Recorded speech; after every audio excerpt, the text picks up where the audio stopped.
Welcome to another exciting edition of Transformational, Inspirational, Foundational, Motivational Moments with your host, author, pastor, teacher, evangelist, Alan Kelso. And now, here's Alan with another motivational moment from God's Word just for you.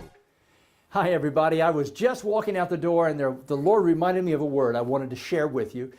It's about conceiving and contending against temptations with faith and faithfulness and fortitude to be able to walk in favor.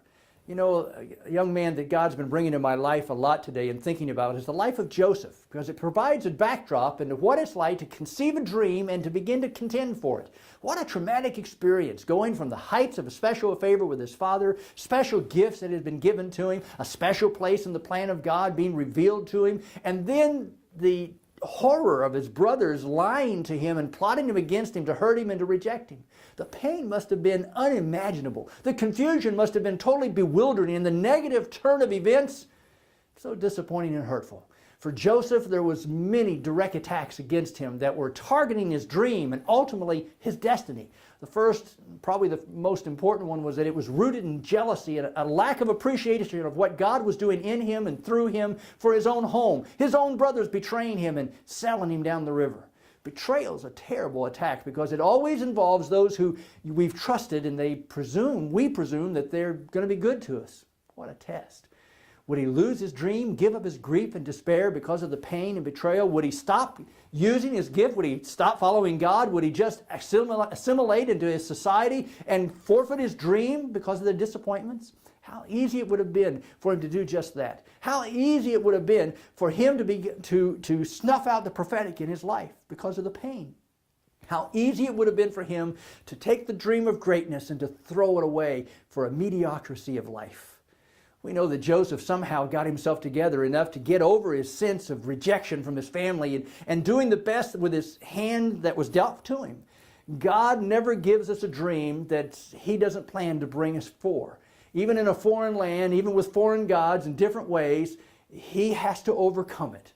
Expectations are being placed upon him, and we know that he worked hard in Potiphar's house. He wasn't lazy because he didn't excuse himself for what he had gone through. His hard work was rewarded, and he began to rise up through the ranks until he was again experiencing amazing favor, and then the temptation to throw it away again.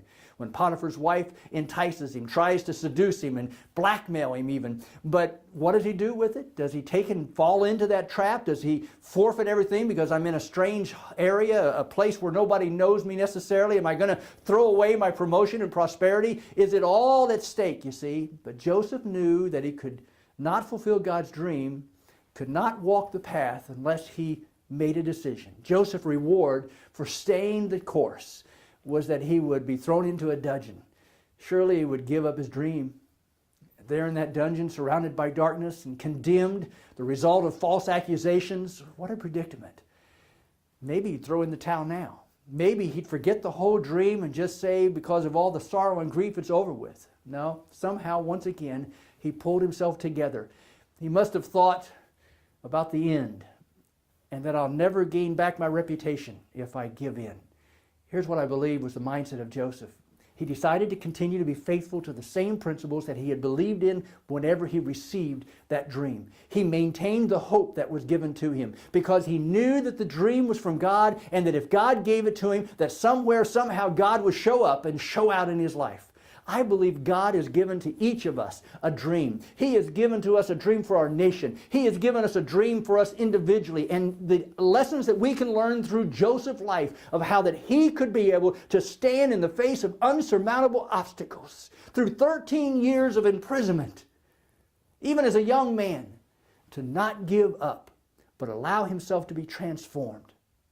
Joseph stayed true to his principles and to God, and saw his family restored, and he saw a nation that was going to be preserved against tremendous adversity. He was going to see his nation, the nation of Israel, arise up because he was not willing to throw in the towel.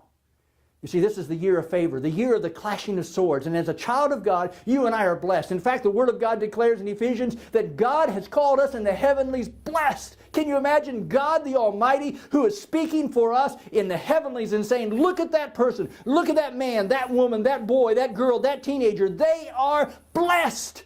God, the one who created and made all things, speaks about you and me as blessed individuals. And He declares in the heavenlies that nothing can come against us, that He won't make a way for us to be able to walk out the dream that He has birthed in our hearts. So this day, today, as I'm walking out this door, I want you to walk out your door, going throughout the entire day of life, every single day, every night when you lay down, may you begin to say, Lord, I'm closer today to fulfilling the dream that you placed within my heart, that I will impact my nation, my family, my home, everyone around me. I'm going to touch for the glory of God. And we and you will see the favor of God moving in our lives like we have never imagined possible. This is the year. This is the day. So go out and make it. And before you do, I need you to share this video with somebody else, because you know they need this word too. And take a moment and like it if it really has touched your heart.